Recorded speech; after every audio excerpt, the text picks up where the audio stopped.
New parents are sharing their story about the birth of their son at a certified midwife's home that ended with mom and baby having to be hospitalized for 3 days. Susie Bigler took to social media to let other mothers know her message. Do your research before trusting someone with your life. On May 25th, Susie Bigler and her husband, Corley of Spiro, Oklahoma, headed to midwife Debbie Dish's birthing center in Roland, a time in their life they now recall as a nightmare. This is so huge and so traumatic. You can't stay quiet. Bigler says after several hours of pushing and being moved into different positions, they found out the baby was not turned the right way. I feel like at that point, if she would have just said to us, just have said, you know, I think it might be time that we make a transfer before this becomes an emergency. You know, I would have had a lot of respect for her. Bigler claims Dish later started pressing on her abdomen and decided to perform an episiotomy using a pair of scissors.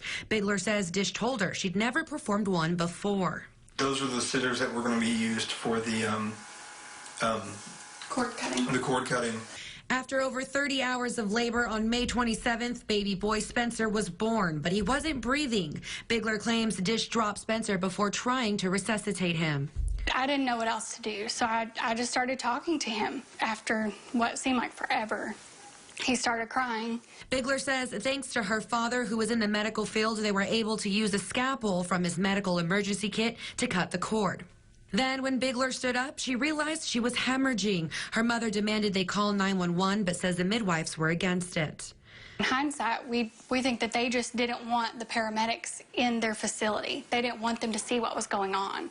Because the second that my mom said, no, we're going to the hospital, Debbie started yelling at Jeanette to get things out of the room. Susie and baby Spencer were taken to a Fort Smith hospital where they spent 3 days recovering. Since then, the couple learned in 2016 Dish was fined $4,000 by the Arkansas State Board of Health for practicing without a license and was barred from practicing in the state. The Biglers say they want to share their story to stress the importance of researching people before using their services.